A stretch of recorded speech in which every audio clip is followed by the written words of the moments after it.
ఓం దుం దుర్గాయై నమః. విదేహి దేవి కళ్యాణం విదేహి విపులాం శ్రియం. రూపం దేహి జయం దేహి యశో దేహి ద్విషోజహి. ఓం దుం దుర్గాయై నమః.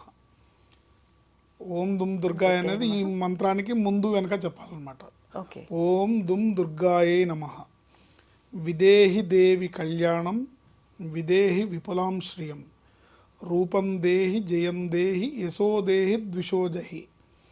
చక్కటి రూపాన్ని, చక్కటి యశస్సుని, చక్కటి ఆకర్షణని, చంద్రుడికి ఎంత ఆకర్షణ ఉందో అంత ఆకర్షణ ఇమ్మని అడుగుతున్నాం. వివాహంలో జయాన్ని ప్రసాదించమని అమ్మవారిని కోరుకుంటున్నాం. ఈ మంత్రాన్ని ప్రతిరోజు 30 సార్లు తగ్గకుండా చేసుకోవడం ద్వారా అనుకూలమైన వివాహం జరుగుతుంది.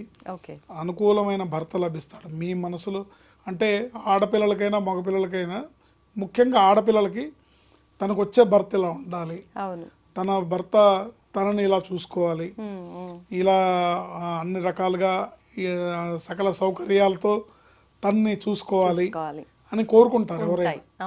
ఎవరైనా కోరుకుంటారు, దాంట్లో తప్పులేదు.